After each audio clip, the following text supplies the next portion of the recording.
Hey everyone, welcome to the Be Bold, Make Waves podcast, a show bringing you inspiring stories of women who are growing and scaling their business.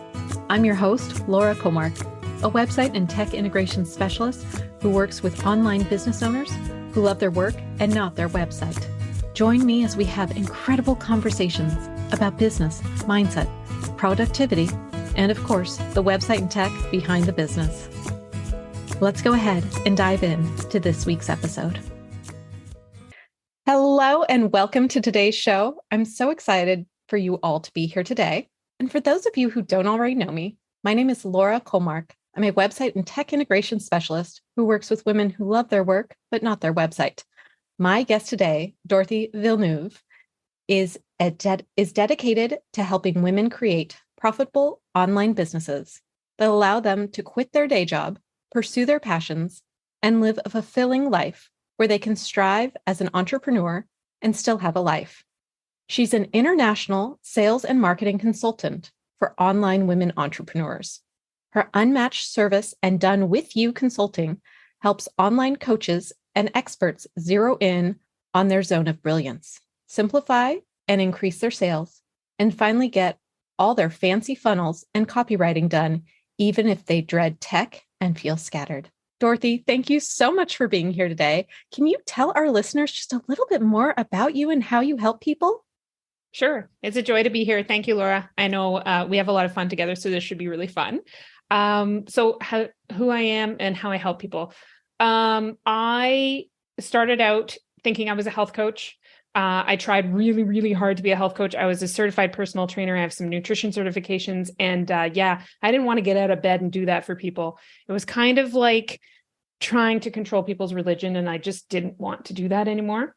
So I had a lovely business coach at the time. And she called me out and said, you should probably help people with sales. Because I know in the background of this program we're all in, people are contacting you and having you help them with their sales. And you're really, really good at it. Why aren't you doing it?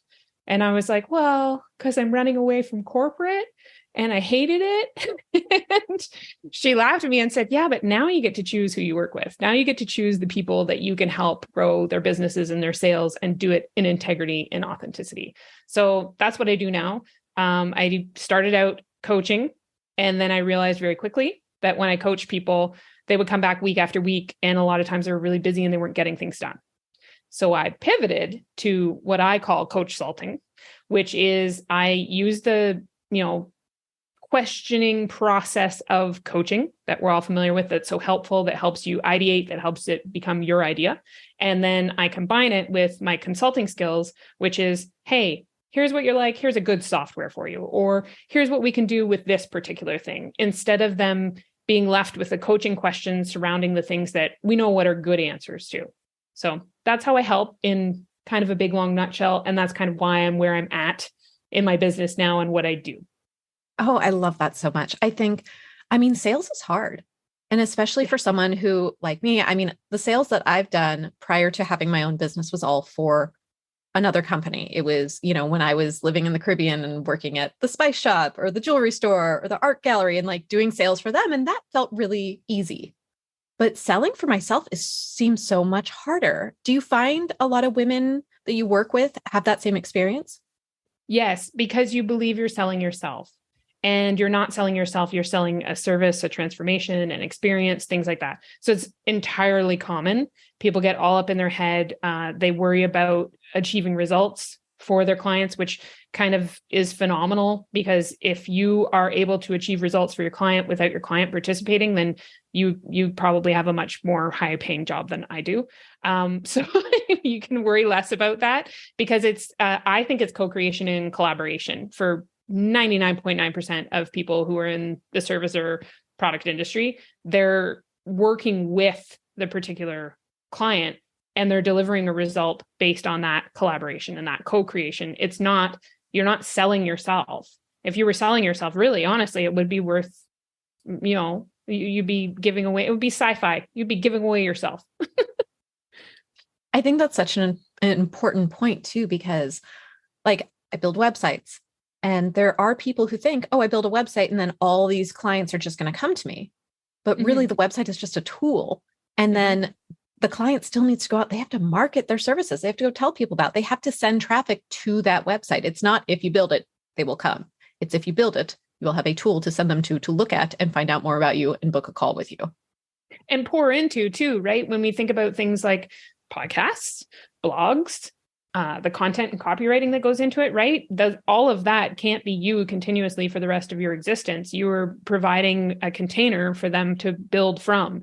And that container is incredibly necessary, right? We know nowadays, if you don't have a website or if you don't have a presence online, it's very, very, very curious and suspicious.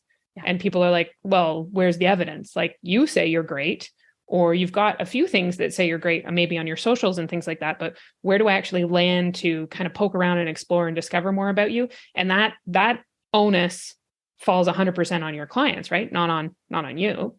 Exactly. You're just facilitating that happening. But they can also choose a range of people. And I always say that to people who kind of want to do things inexpensive. We won't use the C word because that's not the right word. So when people are looking to do things inexpensive, and I always call it circling the drain, because it's something we learn in sales when you're in corporate, right? You don't go to the lowest price. That's a bad idea. You end up fighting each other at the bottom of the drain.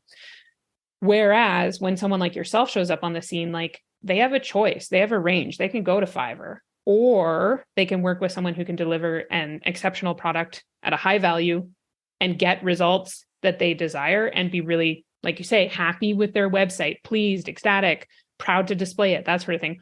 Or they can pay less and get less.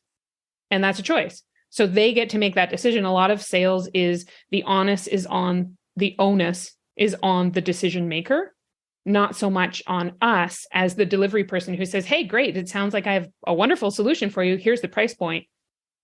You're not their financier. You're not their banker. You're just saying a number. It's like, I always say, it's like asking someone if they want a piece of gum.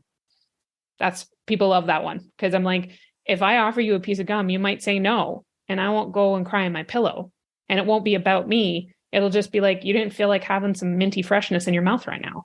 And that's cool. You get to make that choice. You're laughing. I love it.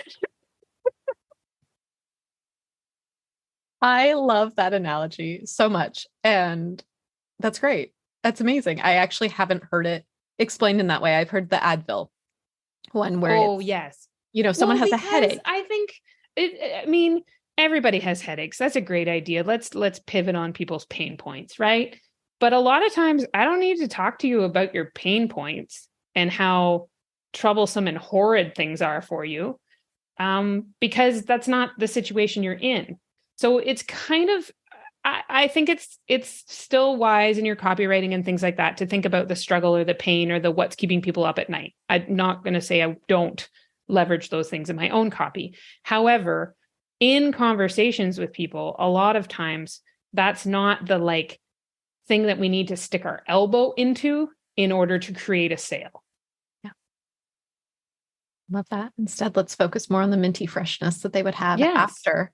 I love that. And selling based on results is often a lot more effective than based on pain. And somebody can fight me on that.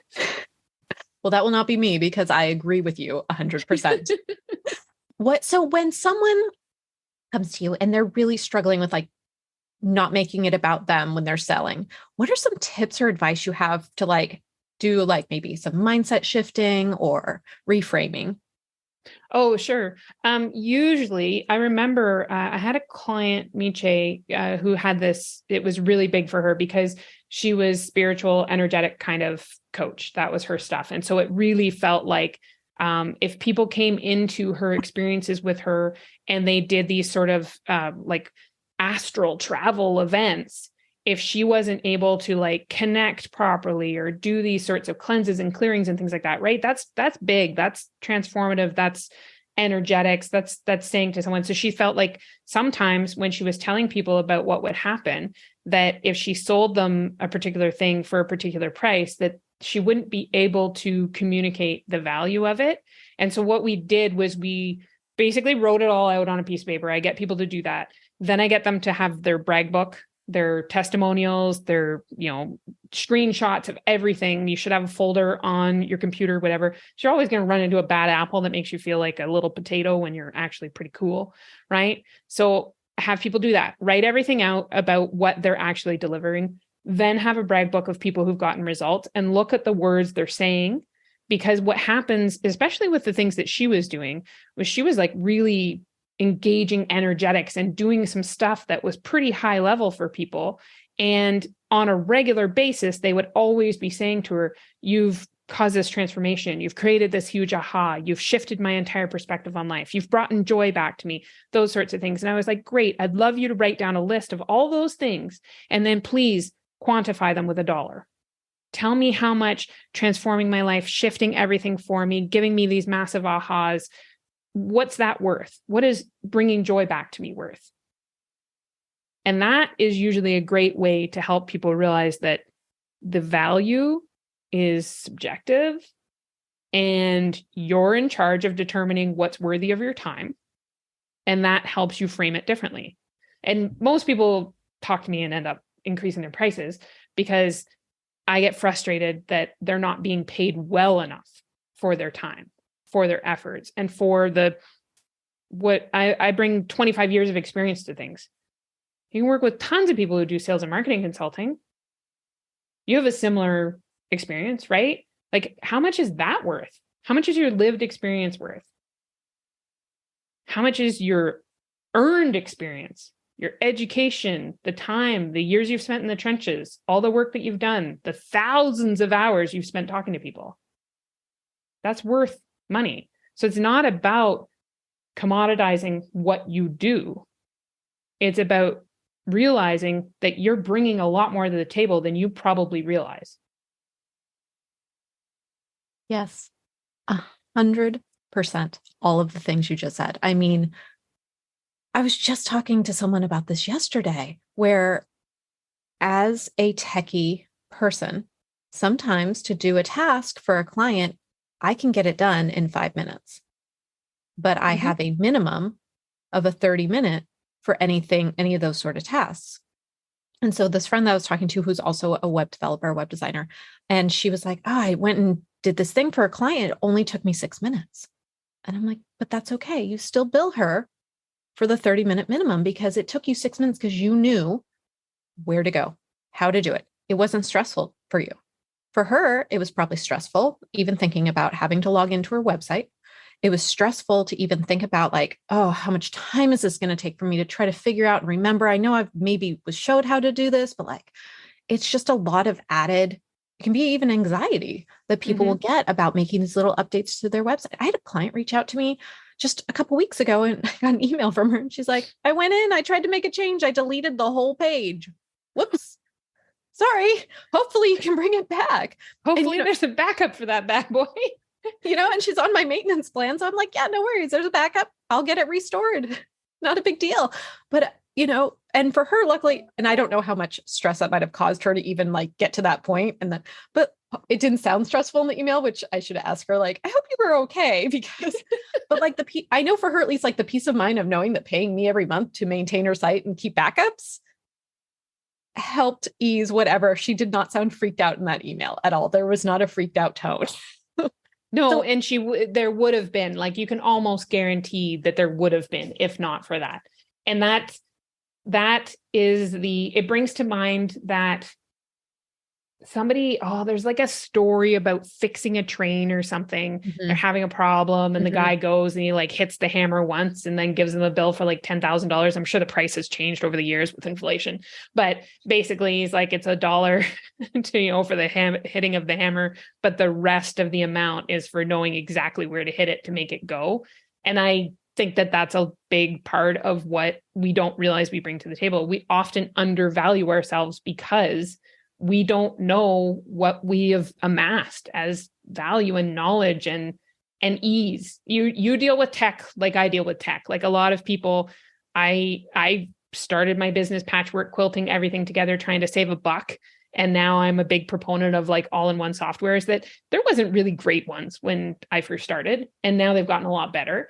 And people will look at me and say, oh, like Kartra, minimum $100 a month. And I'll be like, great. So we're looking to run in the next 6 months a business that doesn't make $1,200. Is that what you're trying to tell me?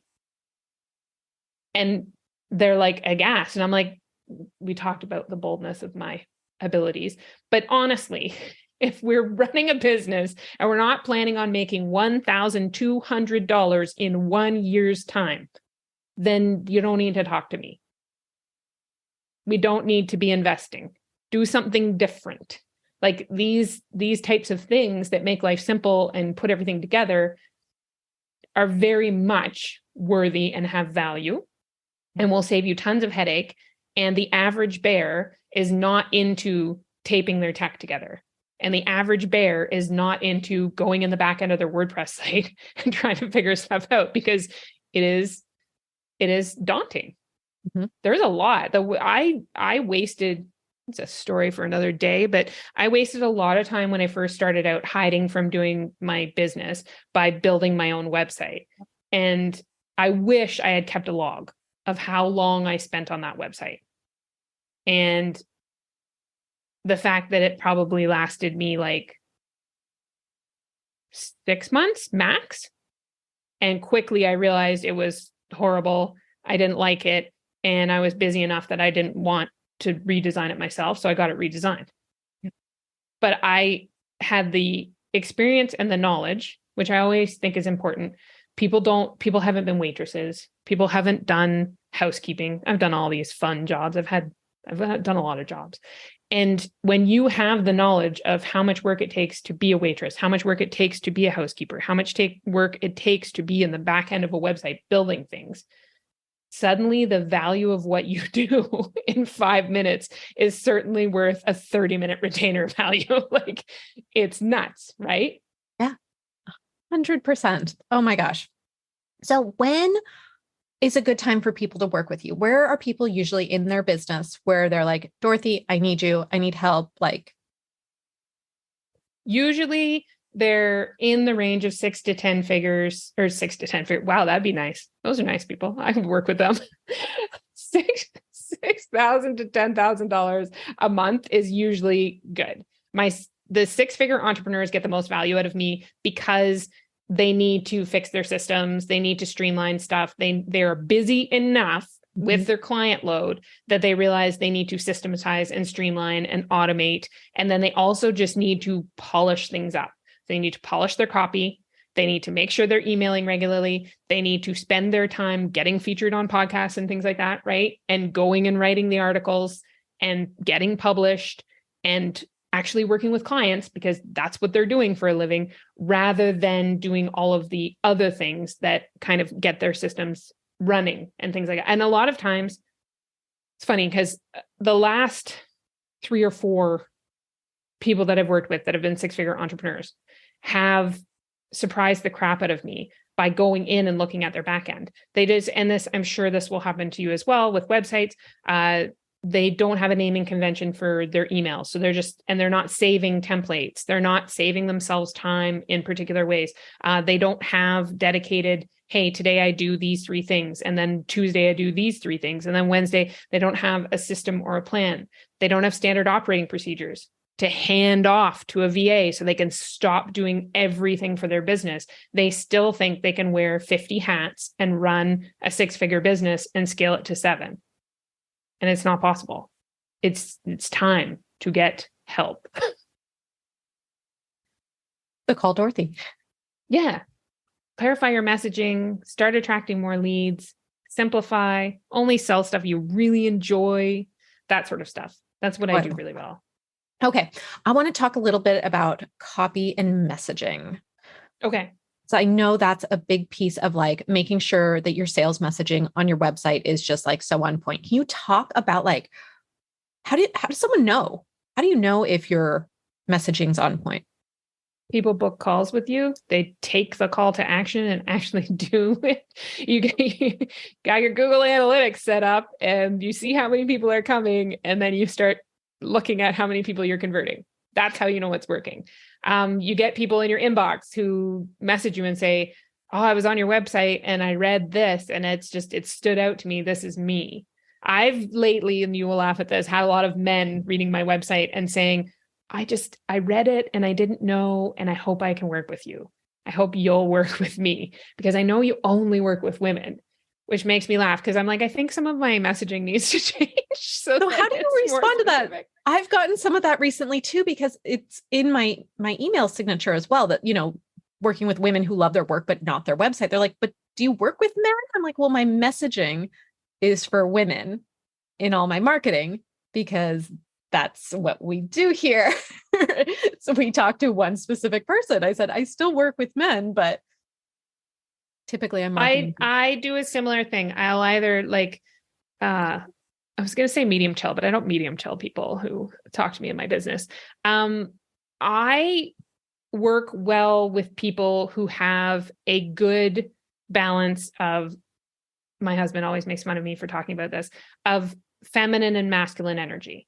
So I'm big about capitalizing on the feminine sales advantage because I think as women, we have this huge, and it's research. There's Forbes, I did a podcast episode about it. There's all kinds of information that says that women are actually better at sales. It's the nurturing, caretaking, not slimy used car salesman personality types that we generally come with, right? And we are the people who feel bad about trying to sell people things. Whereas a lot of times masculine energy is a lot about the close, the invoicing, the bookkeeping, that sort of thing is what brings the masculine energy.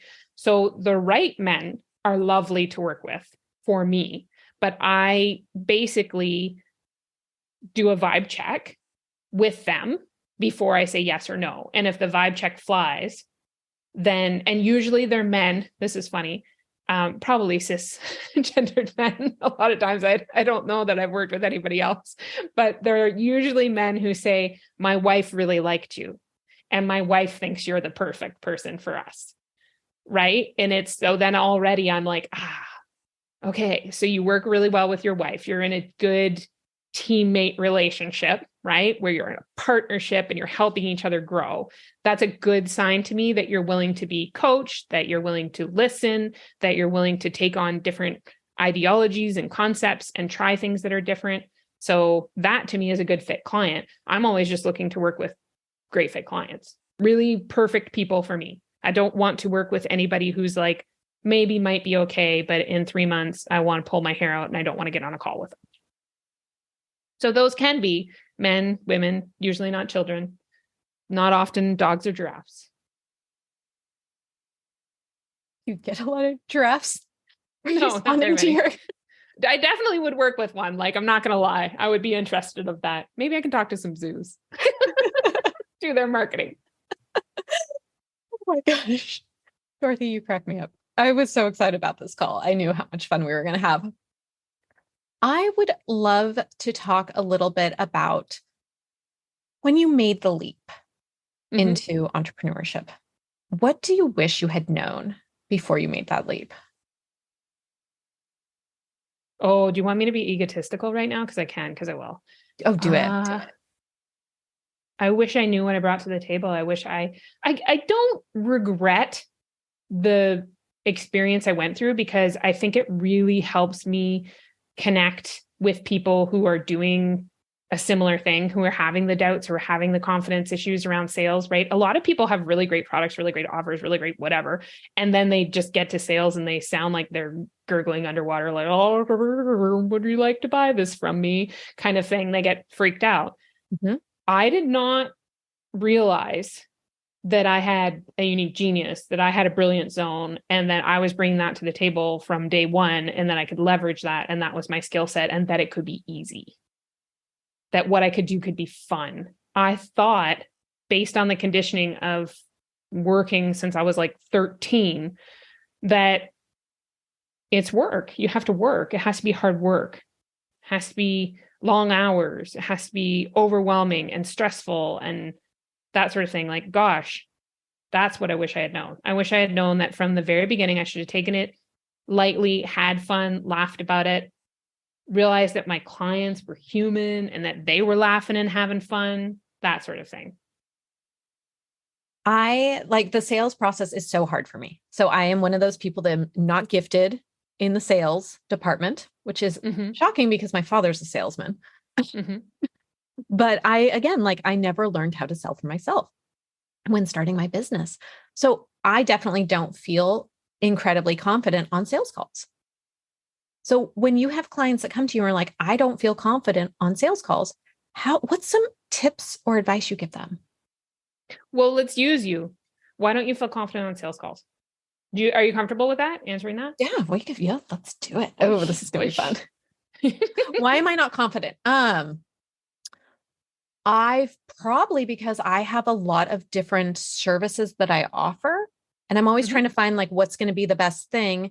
And then I'm also trying, I don't know, short answer for this.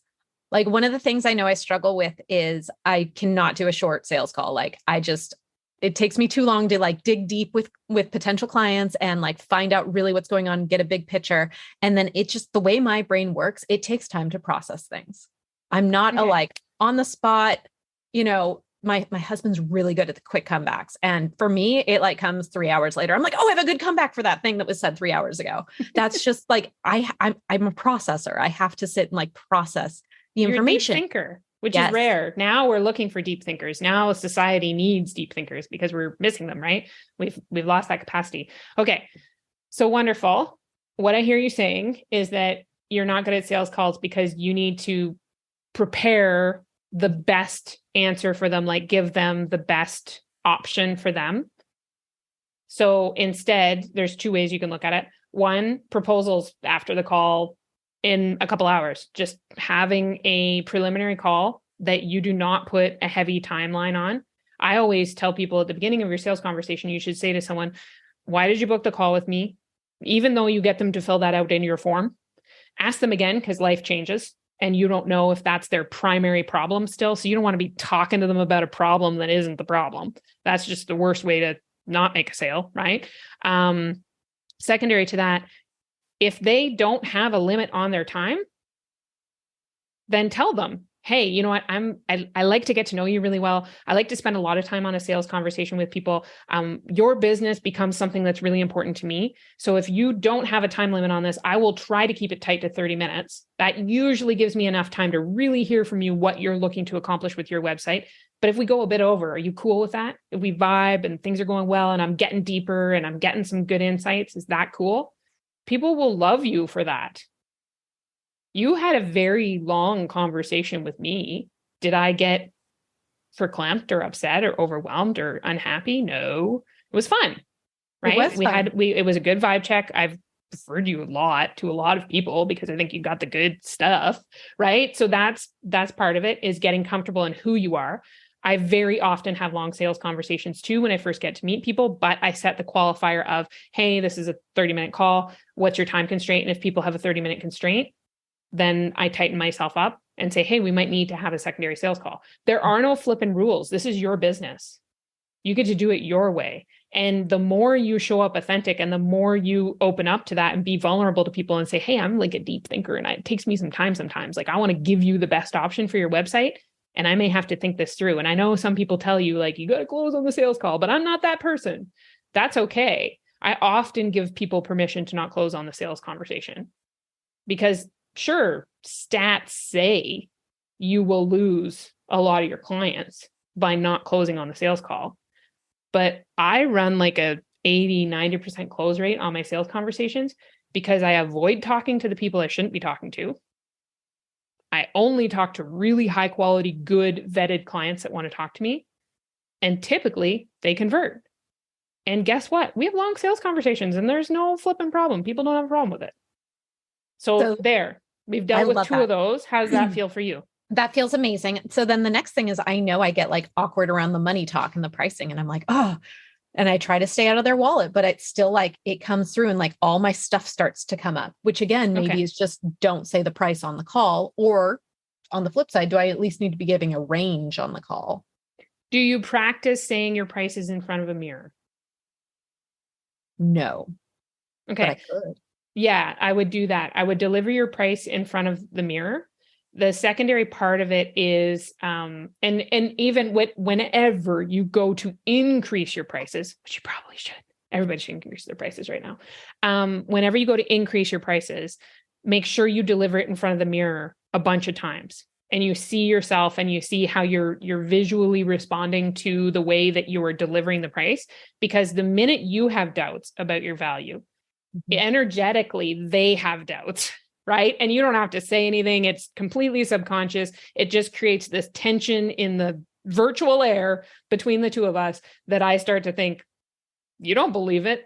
Now I'm not believing it. And no one's saying anything because no one's rude typically, right?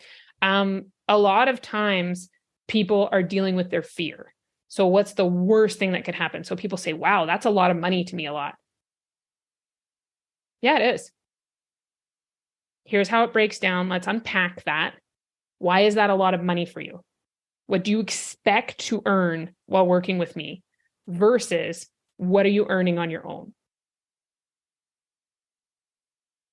Right? So where are we going to be in 6 months? You absolutely, yes, it's a lot of money. You don't have to work with me. Nobody's got your hand tied to the, keyboard to make you punch in a credit card number to pay me. No one. It's a choice, and it's empowering them to make the choice to decide what's worthy for them. And I just so happen to know what you value some of your services at. So I just so happen to know that if the conversations you're having are difficult for them to realize the value of the money they're going to spend with you, then you are talking to the wrong people because they're nuts. So then I want to go and ask you, because you're mentioning that you're very good at pre-qualifying your people. Mm-hmm, mm-hmm. How are you doing that? I'm going to assume it's with great questions on your intake form, but that's just my assumption.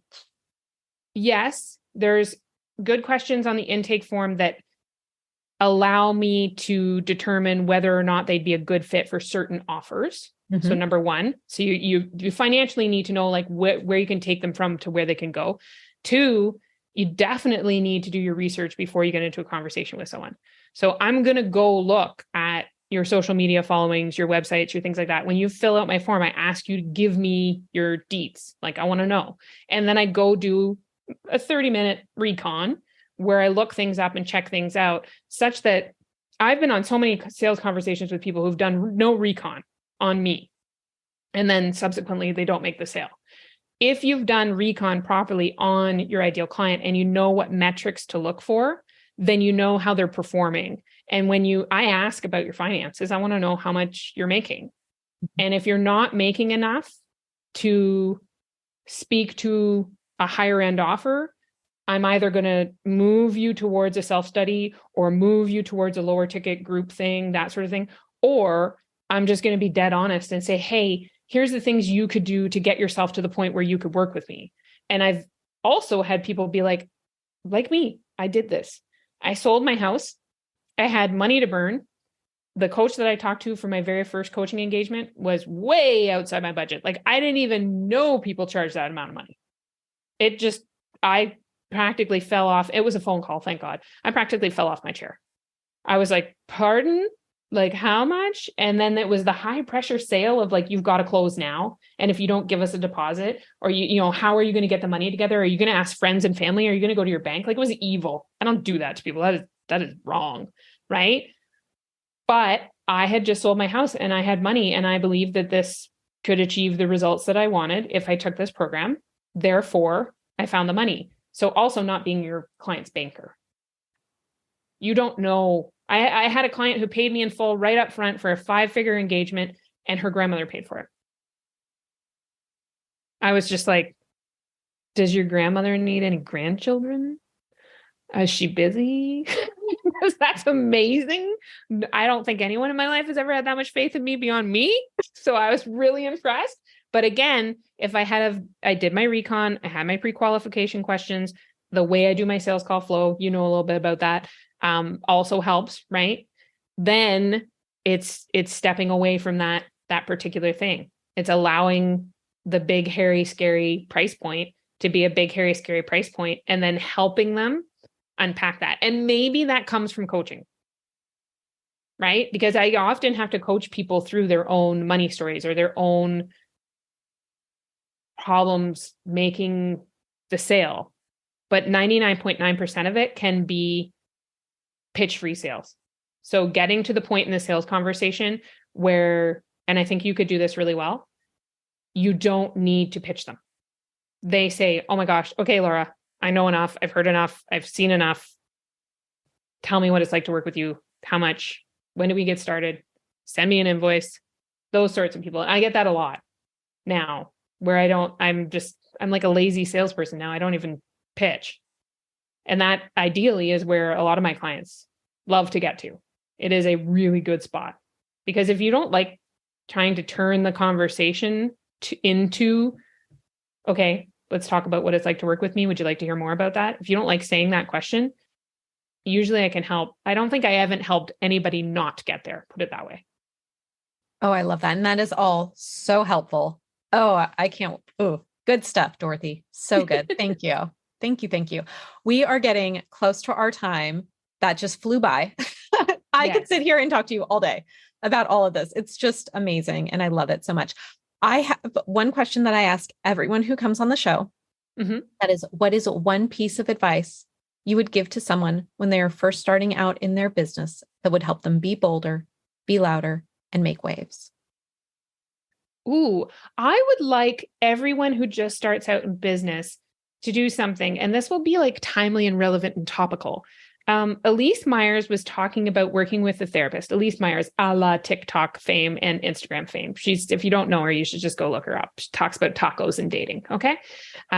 So that's where she gained her Insta fame during COVID. She worked with a therapist who came to her house and had her write out every major life event on pieces of paper and post it on their wall. And then talk him through, this would be horrible.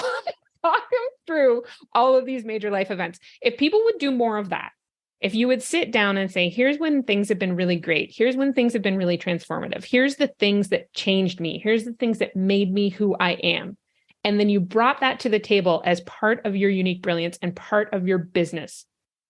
You would blow the living snot out of anybody that's out there. No one can show up like you. No one can be that person. No one has that lived experience. And that, coupled with your skills and coupled with things that makes you profitable, is your unique brilliance. Because no one's lived the life you've lived. That's what I would suggest people do. Maybe not pay a therapist, but write some stuff down on a piece of paper about their lived experience and their transformative events and the big stuff they've done, even when they didn't think it was big. That is the stuff. I love that so much. And I think that's absolutely amazing advice. And I don't know who she is. I will find her and follow her, and I will link her up in the show notes as well. Yes, she's fun. She's really fun. Can you tell our listeners where they can find you, hang out with you, learn more about how you can help them? Sure. Everybody can come to Northern Ontario, Canada, where it's really incredibly snowy and I'm sick of being here, and maybe invite me to live at your house in Bali because I'm done. I am on the interwebs at dorothyvilleneuve.com. I am also on Instagram at Dorothy Villeneuve Coaching, which I'm currently fighting with because my CapCut keeps uploading and being off sound. I'm also on TikTok at Dorothy Villeneuve, and I'm on Facebook at Dorothy Villeneuve Coaching. You just need to put Dorothy Villeneuve Coaching into stuff and then I'll come up. Yeah. Wonderful. And you can find the podcast at Wildly Confident Sales. That's my podcast. Wonderful. If you want to hear more drivel from me. I will link all of that up in the show notes. Dorothy, thank you so much for being here today. This was so much fun. Thank you. I had so much fun too, Laura. It's always fun to talk to you. It's a blast. Thanks so much for listening to this week's episode.